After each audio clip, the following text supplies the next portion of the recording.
Primeira Epístola de São Paulo aos Coríntios, capítulo 2, versículo de número 9.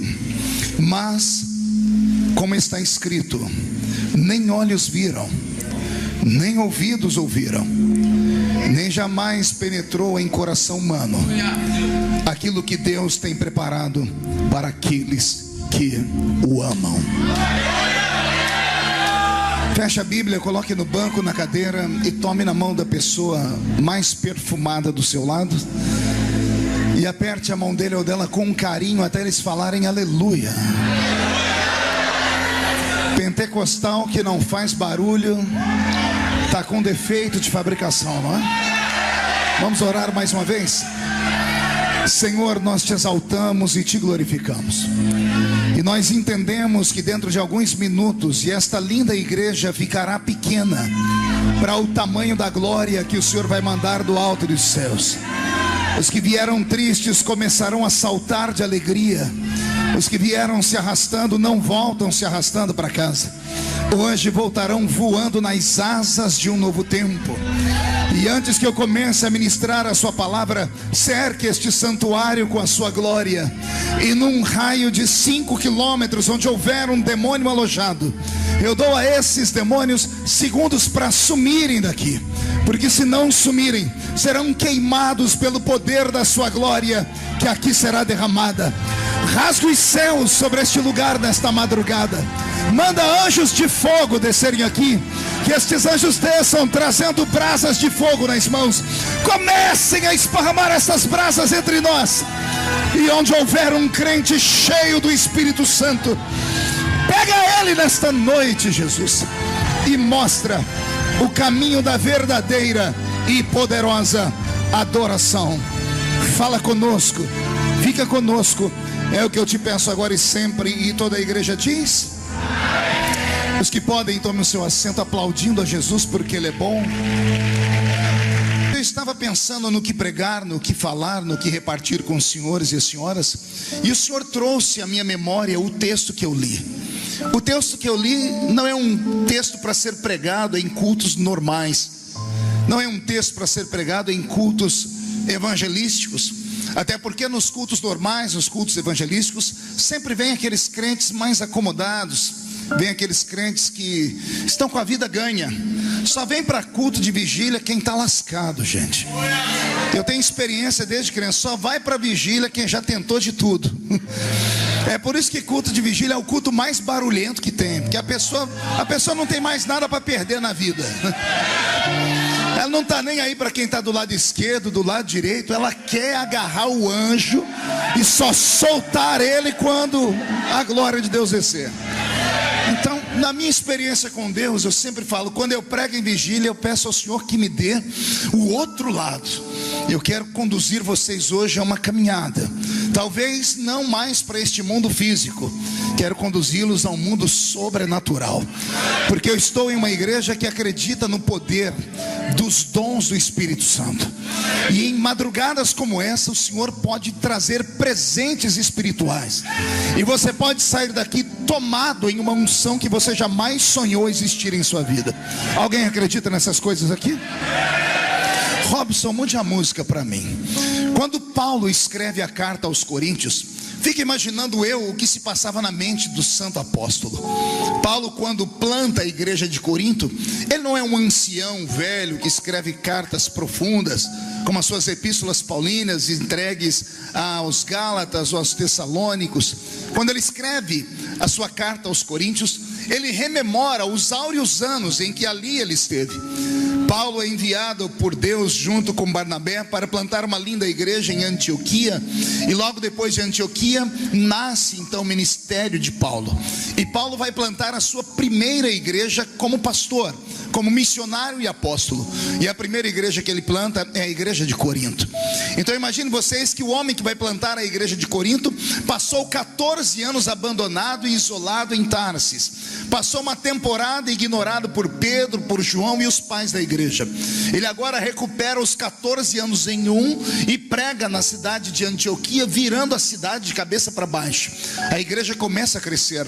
Paulo então começa a ter revelações profundas. Então, quando ele se dirige para a cidade de Corinto, a terceira maior cidade da Grécia Antiga, ele entra em uma cidade onde a sociedade é movida pela filosofia de Sócrates, Aristóteles, Platão. Uma sociedade completamente tomada pelo materialismo, e até o espiritualismo deles era diferente de todos os demais povos. Ora, os gregos amavam um céu que era muito perto da terra. O céu dos gregos era o Olimpo dominado pela tríade de deuses, entre eles Zeus, Poseidon e Hades. E desses três, então, todos os demais semideuses por eles plantados no mundo. Então os coríntios, eles se dividiam entre a materialidade e a espiritualidade. Quando Paulo vai plantar a sua igreja em Corinto, ele está jovem ainda, e ele está cheio do Espírito de Deus. E é para esta igreja que ele começa o ministério carismático. O ministério de Paulo em Corinto é um ministério surreal, é sobre-humano, é sobrenatural. As coisas que aconteceram em Corinto jamais aconteceram em Jerusalém, nem em Antioquia e nem em outras partes mais. Foi só para aquela igreja. Tanto é que quando ele vai escrever uma carta para sintetizar o culto da igreja de Corinto, ele começa a explicar para eles sobre os dons do Espírito, sobre os frutos do Espírito. E então, quando ele revela à igreja o tamanho da apoteose da glória de Deus, aquela igreja deixa de ser uma igreja normal para ser uma igreja sobrenatural. Imagine vocês que para entrar na igreja de Corinto, você não tinha como cultuar sem antes pegar uma senha na porta da igreja. Imagine você, para poder cultuar, ter que pegar uma senha. Pergunte para mim, senha para quê, pastor? Para você saber que horas que você podia profetizar. Porque todos os membros da igreja de Corinto eram profetas. Você não entendeu ainda, eu vou desenhar. Eu disse que todas as pessoas que congregavam em Coríntios eram cheios do Espírito Santo. Vamos imaginar, nós estamos em Corinto agora. Olhe de canto de olho para a esquerda. Esse aí tem o dom de profecia. Olhe da direita. Esse expulsa demônios. Olha o que está atrás. Esse opera com sinais, prodígios e maravilhas. Olha o que está à sua frente. Esse discerne espíritos. Aquele que está lá no fundo cura os enfermos. Aquele que está no outro lado opera com dom de maravilhas. Imagine você congregar num ambiente onde todos os crentes transpiravam azeite, onde todos os crentes eram possuídos pela glória do Eterno. Esse é o sonho de Deus para o Rio de Janeiro. Esse é o sonho de Deus para a sua vida nesta noite. Então Paulo planta esta igreja e discerne esta igreja, ele desvenda o céu. Mais tarde, quando ele volta a conhecer a igreja de Corinto, ele percebe que a igreja começa a sair daquela fase de igreja menina e começa a se tornar uma igreja madura. E todo ser humano, todo ser vivo, quando sai da fase de menino para adulto, ele acaba perdendo boa parte da sua essência. Ele acaba perdendo boa parte da sua simplicidade, da sua crença.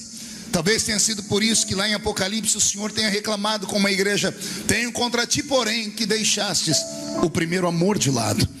Porque o primeiro amor é aquele amor que você ama sem esperar nada em troca.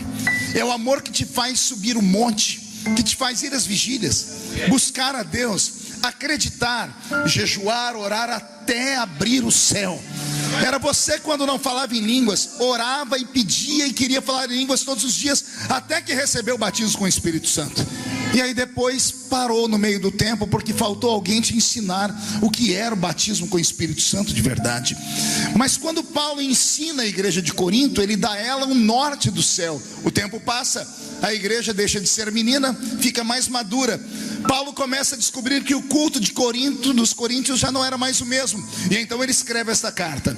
E aí no capítulo que eu li, no versículo 9, Paulo diz assim aos coríntios, ele está querendo dizer a seguinte palavra: Deus ama todos da igreja. Só que a todos que estão aí dentro, eu posso dizer que Deus tem um sentimento diferente. Deus gosta de alguns, mas tem uns entre vocês que Ele é apaixonado. Só que quando quando ele vai revelar aqueles por quem ele é apaixonado, Paulo desequilibra qualquer ser humano normal. Pergunte por quê?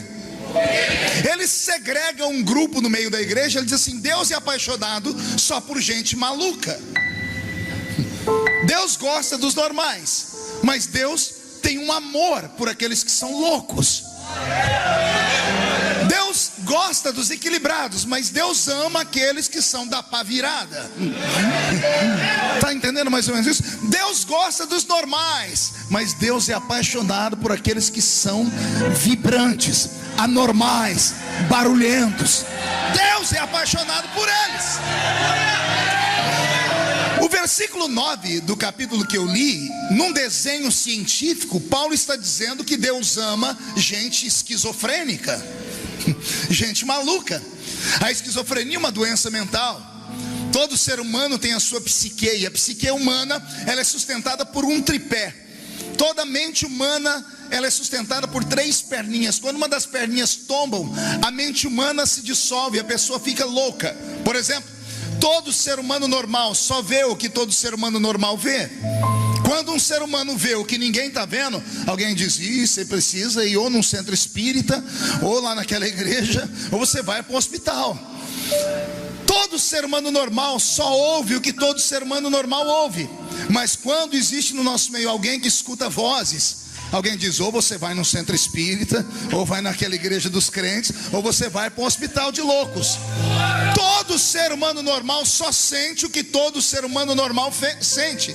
Está um frio de rachar lá fora, todo mundo de blusa de lã, e tem um de camisa regata, camiseta regata. Alguém diz: gente, interna ele porque ele é louco, porque ele está sentindo diferente de todo mundo. Era para todo mundo estar sentindo frio, mas ele está sentindo calor, e vice-versa. Então toda vez que um ser humano vê o que ninguém vê, ele é esquizofrênico. Quando ele ouve o que ninguém ouve, ele é esquizofrênico. E quando ele sente no sentido contrário, ele é esquizofrênico. E a esquizofrenia é tida como uma patologia horrível. Ninguém quer ficar do lado de um louco. Aí Paulo, quando escreve aos Coríntios, ele diz: Deus gosta dos normais, mas ele ama os esquizofrênicos. Está aqui. Olha o que ele diz: aquilo que os olhos não viram, aquilo que os ouvidos não ouviram, aquilo que não subiu ao coração humano, é o que Deus tem reservado para aqueles que Ele ama. Deus ama. Eu quero, com todo respeito, pedir àqueles que são normais que não me levem a mal, mas eu vim nessa madrugada pregar só para gente louca aqui dentro, porque só loucos entendem a linguagem que eu tenho para pregar. Respire fundo aí, venha comigo numa viagem. Quando Deus criou a raça humana, Deus deu ao homem 5 talentos. Quantos talentos eu disse? Deus deu 5 talentos que a ciência colocou o nome de serem sentidos. Seriam 5 sentidos. Entenda que estes 5 sentidos Deus não deu a todas as criaturas por Ele criado. Deus não criou só homens, Deus criou anjos e criou animais irracionais. Nem anjos e nem animais irracionais têm os 5 sentidos. Somente o homem tem os 5 sentidos. Quais seriam eles? Visão, audição, tato, paladar e visão. Repetindo: visão, audição, paladar, tato e olfato. Só assim que eu nunca me troco, eu tenho que ir apontando os dedos. Deus deu esses 5 sentidos para os homens. Pastor, os anjos não têm esses 5 sentidos? Não, não tem. Anjo não tem paladar, porque anjo não come. Anjo não tem olfato, porque ele não precisa respirar. Ele não precisa, ele não tem um pulmão para receber oxigênio. Nós só sentimos o cheiro porque nós temos um pulmão para colocar oxigênio. O anjo não precisa disso. Então Deus não deu esses sentidos a qualquer um. Deus deu esses sentidos à raça humana, porque a raça humana é a raça a quem Deus deu um reino. Deus não deu reino aos anjos, Deus não deu reino ao diabo, Deus deu reino à raça humana. Não existem 3 reinos, como as pessoas sempre dizem. Até eu já preguei, porque eu errei. Muitas vezes me ensinaram no culto, me diziam que o diabo tinha um reino, o reino das trevas. Aí eu fui procurar onde fica o reino das trevas, nunca encontrei. Não, pastor, e o inferno? Pois é, se o inferno é o reino das trevas, nem lá o diabo manda, porque a chave do inferno Jesus tomou da mão dele. Só existem dois reinos: o reino dos céus e o reino da terra. Vou repetir: só o reino dos céus e o reino da terra. Aí Deus olhou para esse mundo e disse assim: sabe o que eu vou fazer? Eu vou plantar o reino dos céus na terra. Jesus entrou nesse mundo dizendo o quê? Eis que eu vos trago o reino de Deus. O reino de Deus está implantado nesta terra. Então o diabo morre de ciúmes de mim, de você, de Deus, de tudo aquilo que Deus fez, porque só existe o reino dos céus e o reino da terra. Então, para esses dois reinos, Deus deu aptidões e habilidades espirituais e habilidades materiais. A matéria funciona na matéria, o espírito funciona no espírito. Demônios, por mais forte e poderosos que são, não podem atuar neste planeta, a não ser que os donos do planeta permitam. Você sabia disso? Vou repetir: pode ser o maior de todos os demônios, pegue uma potestade maligna, pegue o maior deles, o todo poderoso deles. Se ele chegar aqui agora e tentar tocar em mim, ele não consegue, porque ele é etéreo, ele é eterno, ele é espírito, ele é translúcido, ele não é deste mundo, ele não tem átomos. Os átomos é que criam a matéria. A matéria é um presente de Deus para nós, para a raça humana. O diabo odeia o ser humano por causa disso. O diabo tenta nos imitar, porque ele tem ciúmes de nós. Pastor, como assim? Ninguém me falou isso. Pois o diabo tem ciúmes de você, e eu provo isso para você. Alguém aqui já passou perto de uma encruzilhada alguma vez? Quem já passou perto de uma encruzilhada? Alguém lembra do sacrifício que estava na encruzilhada? Desenha para mim, o que tinha lá? Galinha, farofa, cachaça, caldo, carne, vai, charuto, vela, pipoca. Pronto, todo mundo já viu. Pois bem, então escute bem. O diabo pede esses sacrifícios aos seus cavalos, e as pessoas que o amam vão e entregam para ele. Engraçado, ele é espírito, mas ele pede matéria. Ele é espírito, mas pede matéria. A matéria é dada para ele, sim ou não? Quando as pessoas vão embora, os demônios dizem: ó, grande Lúcifer, olha como eles te amam, te deram tudo aqui. Então, olha, tudo isso é para você. E o diabo se sente o cara. Só que olha a desgraça. Ele olha e olha e olha e olha. Ele não consegue levantar um grão de farinha. Se ele tentar pegar, ele não toca, ele é espírito. E se ele colocar na boca, ele não sente sabor, porque Deus não deu paladar a ele. Ele não sabe o cheiro e o perfume que tem a comida, porque isso Deus deu a mim, deu a você, não deu a ele. Não, você quer virar esse lugar do avesso? Respire fundo aí. O Todo-Poderoso do inferno está olhando o sacrifício com os olhos, lambendo com a testa. Aí de repente chega uma criaturinha desse tamanhozinho assim, uma formiga. A formiga chega no sacrifício dele, ela põe nas costas um grão de farinha e vai embora. E o diabo perde para uma formiga. Mas tem coisa pior, pergunte o quê? Aquele cachorro que ninguém quer, lazarento, rabugento, fedido, cheio de mosquito em cima dele, todo mundo chuta o infeliz. O Todo-Poderoso do inferno olha o diabo chegar perto do sacrifício, o cachorro abocanha o frango, a galinha, pega tudo e leva embora, e o diabo não pode fazer nada. Mas tem coisa pior do que isso, pergunte o quê? Aquele bebum que ninguém dá nada por ele,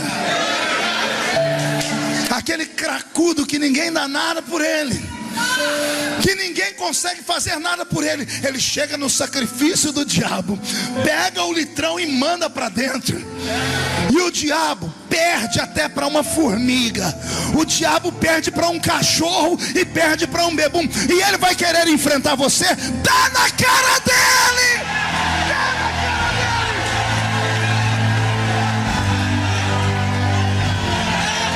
E aracia mateia aqui, mandou cueva basuri de candarai.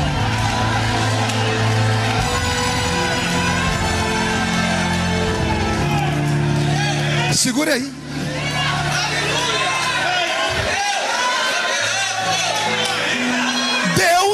deu ao homem 5 presentes. Deus deu ao homem 5 sentidos. Pergunte para mim, para que esses sentidos, pastor? Os 5 sentidos que Deus deu ao homem é para que o homem perceba o seu reino. Os 5 sentidos naturais faz o homem perceber o reino natural que está perto dele. Com os olhos eu enxergo vocês, vejo as cores. Com o tato eu sinto a densidade dos objetos. Com o meu olfato eu sinto o perfume. Com a minha boca eu sinto o paladar. Com os meus ouvidos eu ouço vozes. Então esses 5 sentidos fazem o mundo físico ser real para mim. Vou repetir, os 5 sentidos naturais que Deus deu ao homem faz o mundo físico ser real para ele. Amém até aqui? Amém. Se ajeite na cadeira. Existe um grupo de seres humanos a quem Deus foi tão benevolente e apaixonado que Ele deu a eles um sentido extra, chamado de 6º sentido. Aleluia! Que as mulheres acham que elas que detêm o 6º sentido, porque elas sabem quando o homem acorda, sabe como é que ele está, como não está. Mas não é nada disso, senhoras. O 6º sentido é um presente de Deus para alguns seres humanos, não para todos, mas para alguns. E o que é que ele faz? Pergunte para mim, o que é que ele faz, pastor? Ele faz o mesmo ato dos outros 5, só que num sentido contrário. Se os 5 sentidos naturais faz o mundo físico ser real para o homem, o 6º sentido faz o mundo espiritual ser real para o homem. Por que é que você acha que numa reunião como essa, você olha para a esquerda, tem um irmão pulando, gritando, fazendo as suas coreografias, e você olha do outro lado, a pessoa está babando de sono? Por que você acha que enquanto o pregador prega, uns dá grito, pula e os outros roncam? Por que você acha isso? É simples, é porque nem todos têm o 6º sentido. É simples, é só isso. Pastor, isso aí é conversa para boi dormir. Leia a carta aos Coríntios, você vai ver Paulo dizendo assim: quando eu preguei em Corinto, eu encontrei 3 tipos de pessoas. Eu encontrei o homem natural, o homem carnal e o homem espiritual. Olha o tamanho da bagaça. Eu encontrei o homem natural, o homem carnal e o homem espiritual. Quem são os 3? O homem natural é aquele que nos visita pela primeira vez. O homem natural é aquele que nasceu só uma vez. Ai, Jesus. O homem natural nasceu quantas vezes? E o homem espiritual? 2. O homem natural nasceu e o homem espiritual. Agora a pergunta que não quer calar: por que a gente tem que nascer de novo? Ah, pastor, a gente tem que nascer de novo para a gente se tornar filho. Ora, Deus poderia muito bem ter nos adotado. O filho adotado também é filho, é chamado de filho do coração. Sim ou não? Sim. Mas Deus não queria te adotar. Deus queria que você nascesse de novo, porque todas as vezes que nasce um ser, esse ser nasce com características genéticas da família. Ai, meu Deus, posso caminhar por aqui? Todas as vezes que nasce um ser, esse ser nasce com características genéticas da sua família. A pessoa que nasce herda características genéticas do pai e da mãe: cabelo, olhos, perna, braço, cor da pele, biologia pura. Então quando Deus disse: eu quero que você nasça de novo, Ele quer que você nasça de novo para que você passe a herdar características genéticas do seu novo pai. Não entendeu? Eu vou desenhar de novo. Deus diz assim: aquele que aceita o meu filho como salvador, eu quero que nasça de novo. Eu não quero te adotar, eu quero que você nasça para você herdar características genéticas minhas.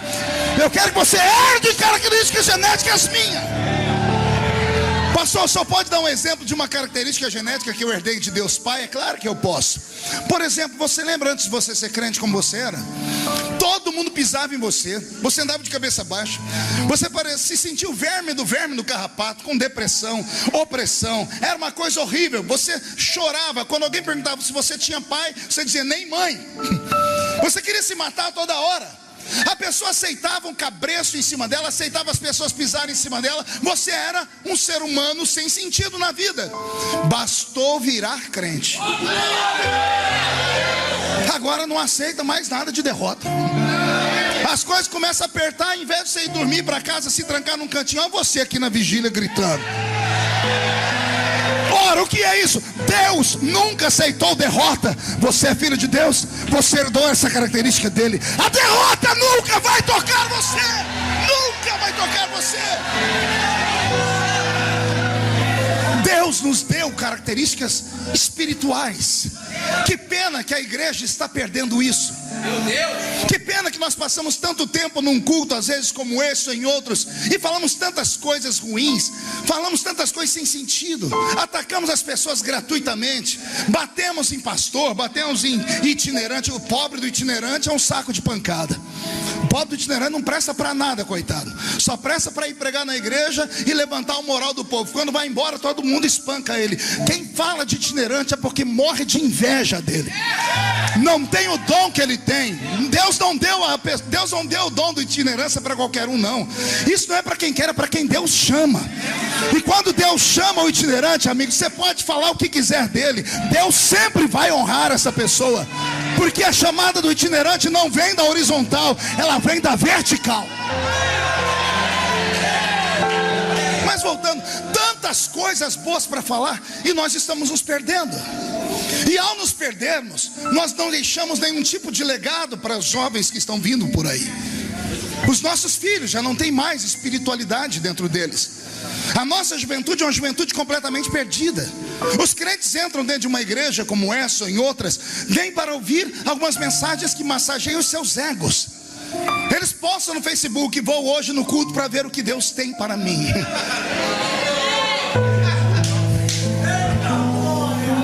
Não aceitam poder, gritos, barulhos, glórias, porque dizem que isso é para gente doida, desequilibrada. Um dia um cidadão escreveu para mim: pastor Marcos, o senhor tem algum problema na sua mente? E eu escrevi: por quê? O senhor sofre de reações psicossomáticas no seu cérebro. E eu respondi: por quê? Ora, porque o senhor grita fora de hora, o senhor pula. Aí eu comecei a pensar e falei: meu Deus, eu não grito porque eu quero, eu também não pulo porque eu quero. Tem algo aqui dentro que move a minha alma a pular e a gritar. Muitas vezes nos esquecemos que nós não andamos sozinhos na terra, somos templo do Espírito Santo. Você já viu algum crente ficar na igreja: glória ao Espírito Santo, eu te adoro, Espírito Santo? Ninguém fica. A gente diz glória a Deus e te adoramos, Jesus. Por que é que nós falamos isso? Porque quem nos estimula a adorar é quem está aqui dentro. É o Espírito Santo que diz: vai dar glória, vai adora, vai levanta a sua mão, vai faça isso ou faça aquilo. Mas estamos perdendo o nosso tempo às vezes, porque nós transformamos a igreja numa reuniãozinha de pessoas importantes, sabidas e bonitinhas. Igreja não é como a Seixonoye. Nossa igreja não pode ser parecida com o Lions Club, Rotary Club, com a maçonaria. Igreja é muito maior do que isso. Isso aqui é um quartel-general. O demônio verdadeiro não está aqui dentro, não. O demônio verdadeiro está lá fora. Só que para sair lá fora e encarar o diabo, não é de qualquer jeito. O diabo não tem medo da sua gravata, amigo. Ele não tem medo da sua carteirinha de obreiro. Ele não tem medo da convenção que você faz parte. O diabo não tem medo da senhora ser poliglota, ter o anel de formatura, não. Mas o diabo é obrigado a recuar quando ele encontra um canela de fogo pelo meio do caminho dele. Você acha que eu estou na caminhada há mais de 30 anos? Por quê? Porque eu sou bonitinho? Não, eu tenho espelho na minha casa. Ai de mim se não me preparar espiritualmente. Ai de mim se não ir pelo menos umas 3 vezes por mês no meio do mato, orar e gritar igual maluco e dar tapa na minha árvorezinha que é companheira de oração. Ai de mim se eu não tivesse alguns profetas que são videntes ao redor do mundo, que oram por mim e mandam mensagens trilhando o meu caminho. Porque se você não acredita nessas coisas, eu respeito você, mas eu acredito e vivo nisso. Eu acredito, por exemplo, que neste momento nós não estamos mais em Nova Iguaçu. Paulo, escrevendo aos Coríntios, disse: vocês ficam na terra até que alguém resolva ter cânticos espirituais, até que alguém resolva ter testemunhos para contar. Porque quando uns têm salmos e outros têm cânticos espirituais, vocês saem da terra e entram nas regiões celestiais. Nós estamos nas regiões celestiais essa madrugada. Eu não preciso aqui falar que você tem que fazer isso ou deixar de fazer aquilo. A minha função como profeta nessa madrugada é pedir que Deus derrame azeite sobre a sua vida.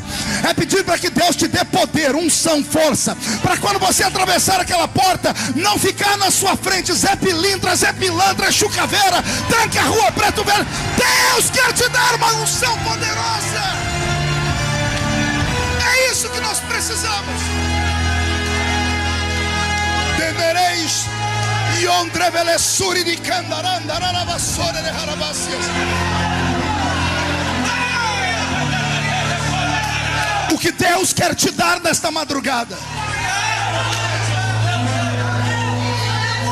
são coisas que ninguém viu, são coisas que ninguém ainda ouviu, e são coisas que não subiu ao coração do homem. Existem duas maneiras de você passar o seu ministério, a sua vida nessa terra. Uma é você passar contando histórias, a outra é você fazendo história.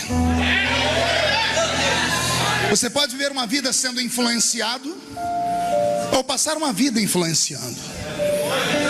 É você quem determina o que você quer. E se você é aquele crente que tem sobre si um espírito de piolho, e eu repreendo esse espírito nessa noite. Sabe o que é espírito de piolho ou não? Piolho é aquele bichinho que anda pela cabeça dos outros. Se você é um desses crentes que fica pensando no que os outros vão pensar antes de você fazer, você nunca vai a lugar nenhum. Você nunca chegará a ambiente algum. Ah, pastor, mas e os homens? Os homens? O que tem os homens?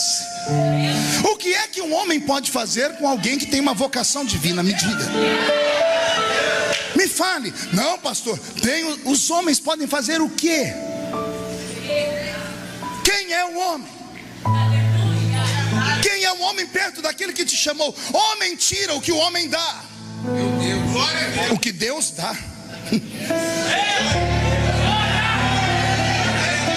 O que Deus dá para nascer um macho que tire. E eu não estou falando de coisas que eu ouvi falar, eu falo de coisas que eu vivo. Você já me conhece, eu sou o pastor Marco Feliciano, prazer. Eu sofro igual sovaco de aleijado.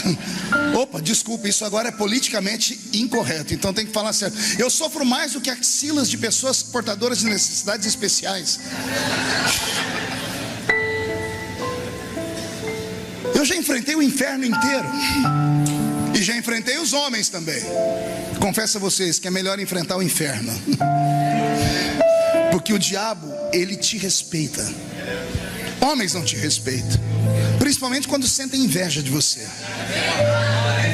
Principalmente quando veem que Deus te deu um brilho próprio. Principalmente quando percebem que você não é normal. Quando olham e veem que você é um daqueles seres humanos que nasce de 100 em 100 anos, que tinha tudo para dar errado, mas onde você põe a mão as coisas prosperam e vai crescer. Aguenta. O que eu faço, pastor? Aguenta. Suporta. Resistir ao diabo e ele fugirá de vós. E se a porta fechar, pastor? Fecha uma, Deus abre 10. E não tem I, nem A, nem E, nem U. Aquele que sabe que está no centro da vontade de Deus, se levantar 11.000 demônios contra ele, 1.000 cai de um lado, 10.000 cai do outro lado, e ele não pode ser atingido. Mas para isso você tem que acreditar em si mesmo. Acredite em Deus e acredite em si mesmo. Porque se você não acreditar em você, quem vai acreditar? Se você ter que ter a aprovação de todas as pessoas que estão ao seu redor, você não irá a lugar nenhum. Se a senhora, senhorita ou senhorito é daqueles que para tirar uma foto e postar no Facebook tem que tirar 50 antes, 50 selfies para escolher uma, eu tenho pena de você. Porque você vai postar sempre aquilo que você não é, fora os filtros que você é obrigado a colocar. Isso já mostra que você é uma pessoa que não tem amor próprio. Isso já mostra que você é uma pessoa que está insatisfeita com aquilo que Deus te deu. Pastor, como assim? Você é a imagem e semelhança de Deus. Você pode não ter tudo aquilo que você quer na vida, mas você tem tudo que você precisa. E se tiver alguma coisa que você possa fazer para melhorar, faça, seja feliz, mas pare de ouvir esses derrotados. Pare de ouvir esses coveiros de igreja. Pare de ouvir esse pessoalzinho que fica te seguindo no Facebook para esculhambar a sua vida. Pare de pensar em likes. Pense no céu. Pense naquele que te ama. Pense que é um Deus que pode te pegar do monturo e te colocar no alto de uma montanha. Pense num Deus que pode te dar coisas que Ele nunca deu a ninguém. Mas Deus só fará isso se você for amigo dEle. Seja amigo dEle. Eu estava em Brasília dia desses, estava passando num corredor, tinha uma comissão funcionando. Os deputados me viram e me chamaram: ô pastor Marcos, o senhor pode entrar aqui? Eu falei: posso. Cheguei lá, tinha uns deputados, eu falei: pois não. Um deles falou assim: ô pastor, o senhor pode fazer uma reza brava para nós aqui? E eu falei: tem que ser braba? Ele falou: tem. Então vamos fazer uma reza braba. Juntei eles, fizemos uma rodinha, peguei na mão, começamos a... Falei: vamos rezar. E fiz aquela oração de crente de monte, sabe? Você grita, pula, fala em línguas. Eu já abri o olho de vez em quando, tinha uns que faziam assim, opa! E orando, e foi. Quando eu terminei de orar, soltamos as mãos. Uns estavam assim, ó. Nossa, arrepia tudo a gente. Um falou: ô pastor, seu santo é forte, né? Falei: você não sabe quão forte é o meu santo.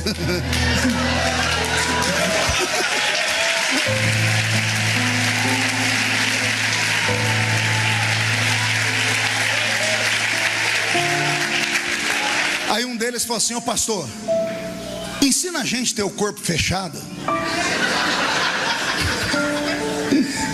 Eu segurei para não rir, né? Eles estavam apavorados. Eu disse: como assim?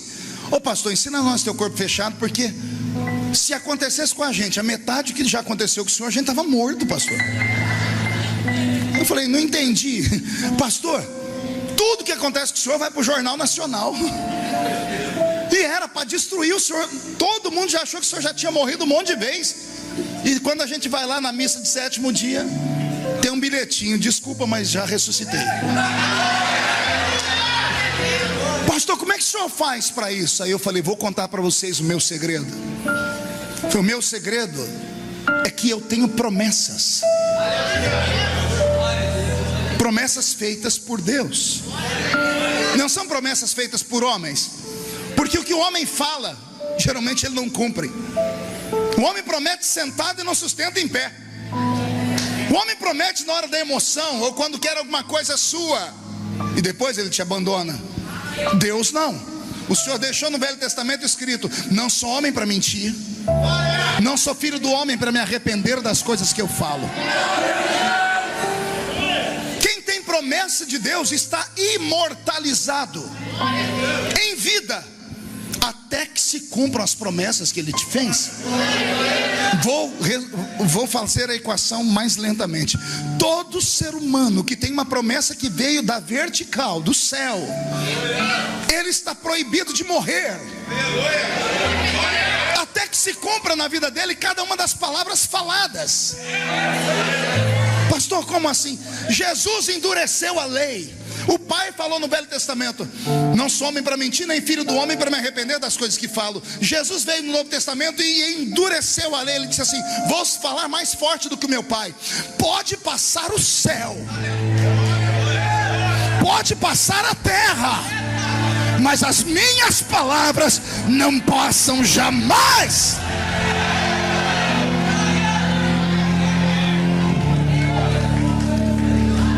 Aí uns deputados falaram: pastor, como é que faz para a gente ter essas promessas? Eu disse: na cidade de vocês tem igrejas? Aí um falou: nossa, tem uma igrejona. Ela falou: não, já começou errado. Falei: tem alguma igreja, deixa eu desenhar, tem alguma igreja pequenininha e barulhenta? Aí um levantou: na minha lá tem um povo que grita sem parar. Eu falei: é nessa que você vai. Mas pastor, por quê? Eu falei: por que não? Você não quer receber o que eu recebi? Vai nessas igrejinhas, daquelas irmãzinhas do coque, daquele povo que só tem 2 dentes na boca, o zagueiro e o atacante, analfa de pai e beta de mãe, e senta lá no meio daquela igrejinha. E o que é que eu faço, pastor? Não precisa fazer nada, só entra e senta. Porque se o povo for do jeito que eu estou falando, antes do culto terminar, Deus vai falar com você. Se eu estivesse pregando no norte, no nordeste, no sudeste do meu país ou no sul, eu teria dificuldades de explicar o que eu estou explicando aqui. Mas eu estou pregando no Rio de Janeiro. Esse povo não é normal. Carioca não é normal. Fluminense não é normal. A igreja carioca é a igreja mais poderosa do Brasil. Eu sou de São Paulo, você também, Samuel. Você sabe que eu estou falando é verdade. Porque vocês aqui lidam com a violência diária. Vocês lidam com demônios diários. Vocês lidam com situações horríveis. O Rio de Janeiro está falido. O Rio de Janeiro passa por um problema de caos. Está acabado. E para ser crente aqui tem que ser 10 mil vezes mais crente do que em qualquer outro estado do Brasil. Agora veja só, é de um lugar como esse, onde abundou o pecado, que vai superabundar a graça. É de um lugar como esse que Deus pode levantar o herói que o Brasil precisa. É de uma igreja como essa que Deus pode levantar o profeta que nós precisamos ouvir. Então, carioca, se descobre desta terra e seja tomado pelo Espírito Santo nesta madrugada.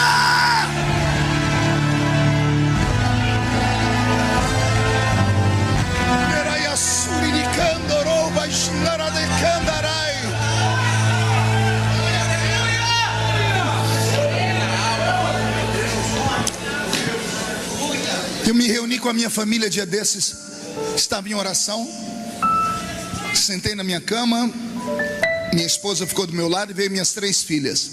Eu tenho uma filha de 22 anos, uma de 16 e uma de 15. Fizemos um culto naquela cama.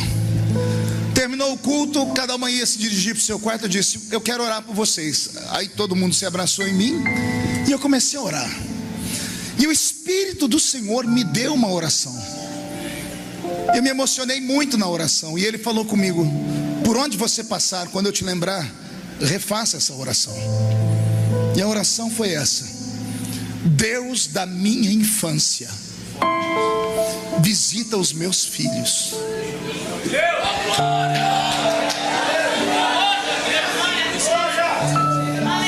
Deus da minha infância. Quem é o Deus da minha infância? O Deus da minha infância é o Deus do salãozinho pequeno. É o Deus do pandeiro e da sanfona. É o Deus do presbítero barrigudo com a gravata por cima da barriga. É o Deus da harpa cristã. É o Deus do hino 15 da harpa. Ó, como cego eu andei e perdido eu vaguei, longe, longe do meu Salvador. É o Deus dos folhetinhos que eu entregava no ponto de ônibus.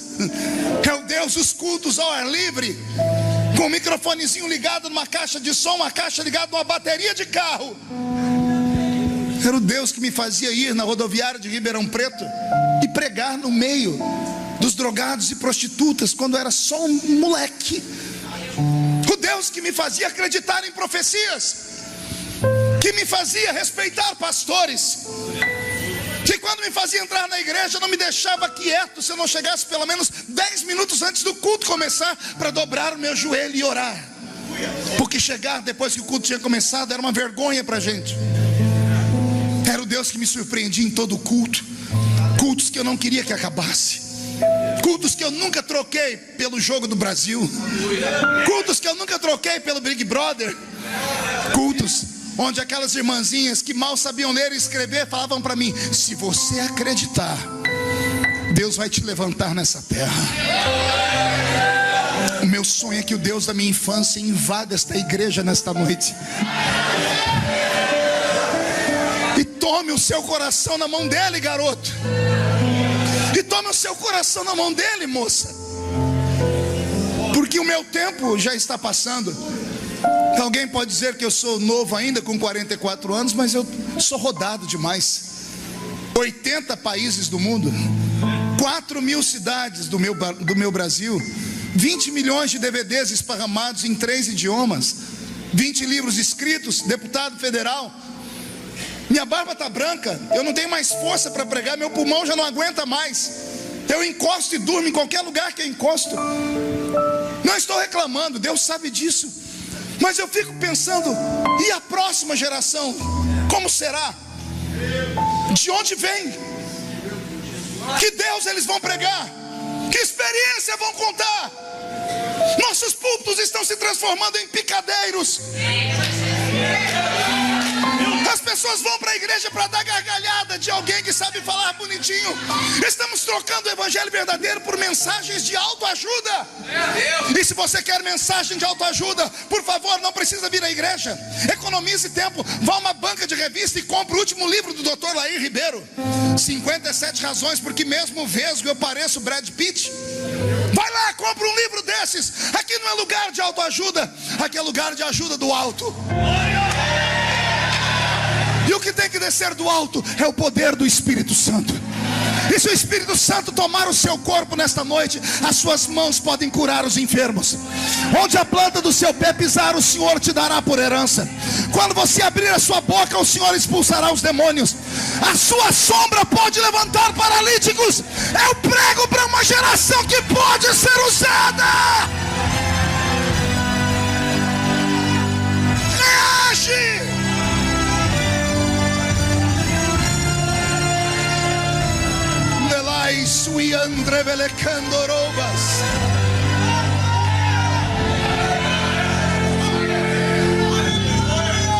E a esses crentes faladores, deixo só um recado, que quando olham para mim dizem assim, mas ele mudou.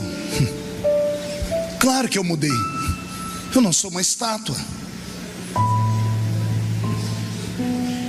Quem usa o Bombril já há mais de 15, 20 anos, sabe que a embalagem dele muda, porque tem que ficar moderna, mas o conteúdo é o mesmo. Alguém entendeu aí? Eu mudei por fora e para melhor. Minha mulher falou assim, meu Deus, você está mais bonito agora que quando a gente se casou.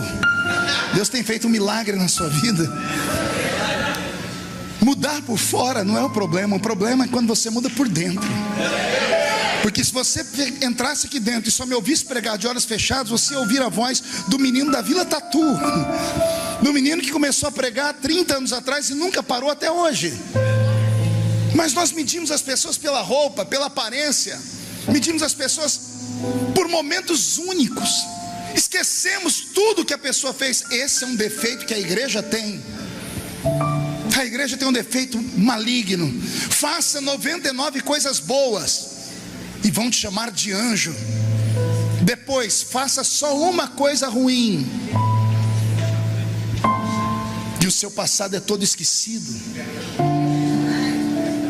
Isso é a igreja. O Deus da igreja não é assim. O Deus da igreja, segundo Jó, tem uma balança na mão dele e ele pesa tudo aquilo que o homem faz. E enquanto tiver equilíbrio aqui dentro, vá em frente, toque o barco. Se caiu, levanta, sacode a poeira e dá a volta por cima. Sai em busca dos seus sonhos, lute pela sua casa, lute pelos projetos de Deus na sua vida. E nunca se esqueça que você, mesmo vivendo nesse mundo, você pode viver aqui com um pé no outro mundo. Os seus pés podem estar na terra, mas a sua mente tem que estar no céu. Você pode sair daqui nesta noite e ter encontros sobrenaturais. Os anjos de Deus estão te acompanhando. Deus pode te visitar nesta noite com sonhos proféticos. Deus pode te fazer acordar de uma maneira que quando você olhar para o espelho você não vai nem se reconhecer mais. Por quê, pastor? Porque Ele ama aqueles loucos crentes que eu estou falando aqui. Para você, a promessa de Deus nesta madrugada é essa: aquilo que os olhos não viram, aquilo que os ouvidos não ouviram, e aquilo que não subiu ao coração do homem, é o que Deus tem reservado para aqueles que Ele ama. Se tem alguém que ama Deus nesta madrugada, fique de pé comigo, por gentileza. Quero fazer um convite, um só. Feche os olhos e não venha por vir. senão você vai ocupar o lugar de alguém que precisa de verdade. Incline a cabeça, só ouça o som da minha voz. Eu queria orar por homens e mulheres nesta madrugada, que estão cansados de uma vida normal, que quando entram na igreja em pleno século 21, sentem saudades da igreja do século passado. Gente que já pregou, cantou, orou, profetizou, e está parado, estatizado, sem inspiração, sem vida, e gostaria de ser renovado nesta noite. Gente que há muito tempo não fala em línguas estranhas, foi batizado com o Espírito Santo, mas nunca mais foi renovado. Gente que tem promessa de Deus, mas no meio do caminho sofreu um acidente, uma queda, um tombo. Gente que foi excluída, excomungada dos seus ministérios. Gente que os homens tiveram coragem de dizer: você nunca mais vai pregar, você nunca mais vai cantar. Eu te espero aqui na frente. Se puder vir e ficar em pé, eu agradeço, porque aí vai caber mais pessoas. Mas fique do jeito que você se sentir à vontade. Isso, venha chorando mesmo. Venha. Venha. Venha.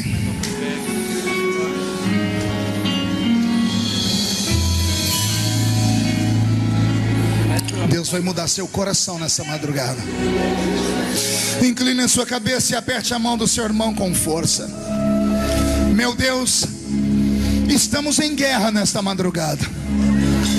Eu tenho duas igrejas aqui reunidas. Eu tenho uma igreja que está com a vida no altar, que está cheia do Espírito Santo, que está em conformidade com a sua palavra e está tomada pela sua fé. Mas eu tenho uma outra igreja, Senhor, que está machucada. Esta igreja saiu do meio do povo e veio à frente do altar. Homens e mulheres vencidos no dia a dia. Talvez, ó Deus, vencidos porque são perseguidos, talvez porque a fé se esvaeceu. Eu não sei o que aconteceu, Senhor. Eu só sei que o Senhor hoje vai mudar a vida deles. Pai, se Tu estás nesta vigília como eu penso que estás, abre o céu sobre nós agora e comece a trovejar a Sua glória sobre nós. Traz sobre este lugar o poder da Sua palavra, transformada em unção. Renova aqueles que há muito tempo não falavam em línguas estranhas. E faz, Senhor, este lugar fumegar com a Sua presença. Revela, Senhor, revela a Sua presença, revela a Sua glória. Traz o céu sobre este lugar.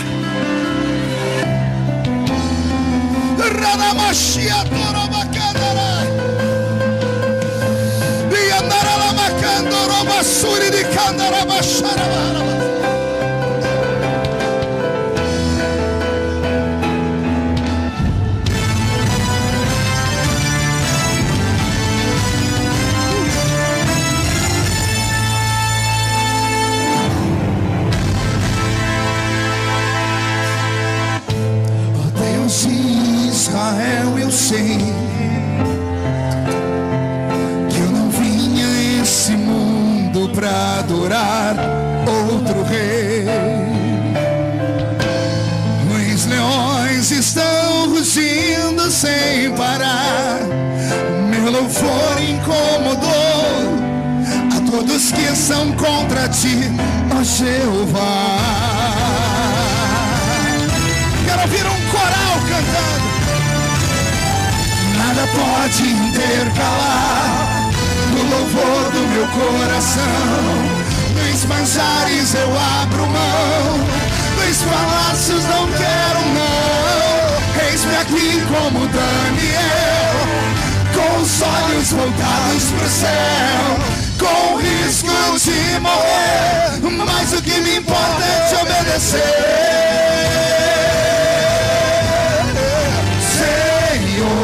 Não vou dividir a minha adoração. Exclusivo é o meu coração. Vivo só pra Ti. Não abro mão do céu. Até diante da morte eu prefiro ser fiel. Levante a mão direita para o céu comigo. Diga comigo: todos os demônios que lutaram contra a minha vida, contra a minha fé, eu ordeno, venha para a palma da minha mão agora. Feche a sua mão com força. Eu vou contar até 3. Você vai jogar no chão e vai pisar em cima. E aí você vai abraçar 7 pessoas e vai dizer a elas: nesta madrugada Deus está te dando a unção de Daniel, a unção para vencer o diabo e tocar os céus. 1, você nunca mais será o mesmo. 1,5, sua família vai sentir orgulho de você de novo.